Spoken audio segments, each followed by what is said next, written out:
వెంకటేశ్వర గురువు గారు మాట్లాడు. ముందుగా బ్రహ్మరుసు పత్రిజీ గారికి, స్వర్ణమాల పత్రిజీ గారికి కృతజ్ఞతాభావం చెప్పుకుంటున్నాం.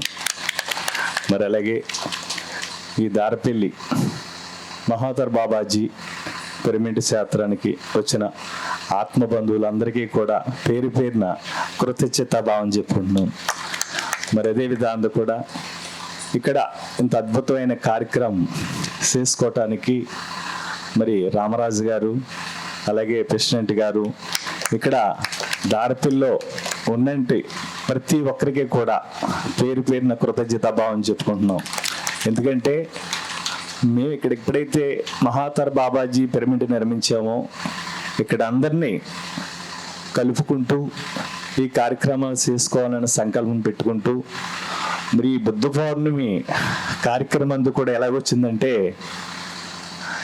శ్రీశైలం మరి యాత్ర వెళుతూ దానికి ముందేమో జగపతిరాజు గారు మరి ఇక్కడ కార్యక్రమం ప్రకృతి ర్యాలీలో కార్యక్రమం జరగటానికి గణేష్ గారు నేను ఇన్విటేషన్ ఇవ్వటానికి వెళుతున్నామండి. వెళతా ఉన్నప్పుడు ఆ రోజు గణేష్ గారు అన్నారు, సింతరతలో బుద్ధ పౌర్ణమి వేడుకలు చేసుకుంటే ఎలా ఉంటుందని గురువు గారని. అప్పుడు నేనన్నాను, దారపిల్లలు పెడితే ఇంకా బాగుంటుందేమో అండి అన్నాను.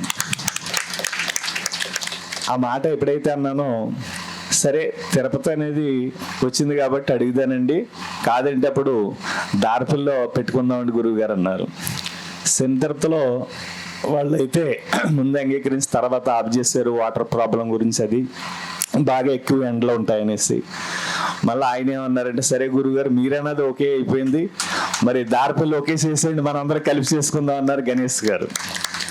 మరి అప్పటి నుంచి కూడా నేను శ్రీశైలం యాత్ర చేసుకుని డైరెక్ట్గా ఇంటికి వెళ్లకుండా దారపల్లి వచ్చి మా రామరాజు గారిని అడిగాను, అయ్యా మరి ఇక్కడ బుద్ధ పౌర్ణమి కార్యక్రమం చేసుకుందాం అనుకుంటున్నాం, మరి మీరు సెలవిస్తే, మీరు అనుమతిస్తే చేద్దామండి అంటే, ఎందుకంటే భాగ్యం ఏంటండి గురువు గారు అన్నారు రామరాజు గారు.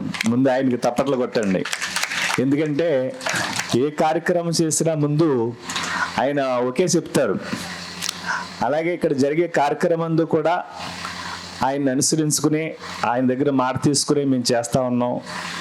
మేము చేస్తున్నాం కాదు, ఈ కార్యక్రమం అంతా కూడా మన పత్రిజీ గారు చేస్తున్నారు మా చేత.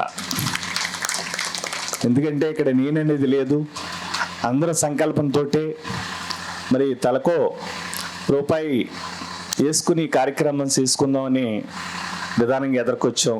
కానీ అందరూ కూడా ఒకళ్ళు పెట్టుకునేది కాదు.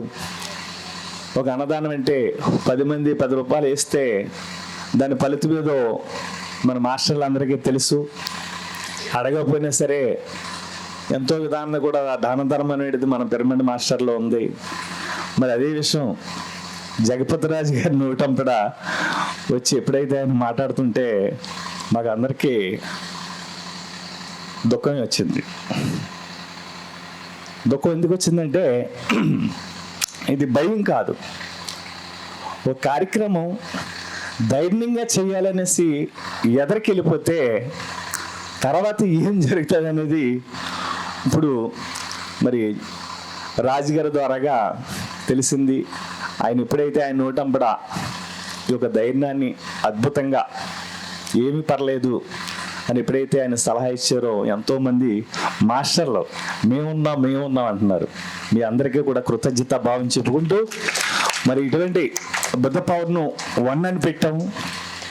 ప్రతి సంవత్సరం కూడా 5 రోజులు అద్భుతంగా చేసుకుందాం మనందరం కలిపి.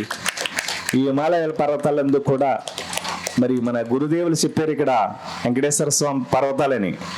నిజంగా ఎన్నో అద్భుతమైన విశిష్ట అనేది ఉంది. అవన్నీ చెప్పాలంటే బోల్ టైం పడుద్ది, కానీ గురువు గారు చెప్పాలి, అది కూడా చెప్పలేదు. అలాగే ఎన్నో గృహాలు కూడా ఉన్నాయి, ట్రెక్కింగ్ చేస్తే అన్నీ తెలుస్తాయి. మరి అటువంటి ట్రెక్కింగ్ కూడా కుదరలేదు, ఎందుకంటే మనకి వాతావరణం అలాగే ఇక్కడ ప్రోగ్రాలు ఖాళీ లేకుండా ఉండటం వల్ల ఆగింది. కాబట్టి నెక్స్ట్ టైం నుంచి ప్రతి నెల పౌర్ణమి ధ్యానం జరుగుతుంది కాబట్టి మనం అందరం కూడా ట్రెక్కింగ్ కూడా పెట్టుకుందాం, ప్రకృతిలో మనం మమేకై ఉందాం. మరి అందరూ కూడా ప్రతి నెల కూడా ఇక్కడికి రావచ్చు. మరి అన్నదానం కార్యక్రమం ఉంటుంది, అన్ని వసతులు కూడా ఉంటాయి కాబట్టి ప్రతి నెల కూడా చేసుకుందాం మిత్రులారా. Thank you.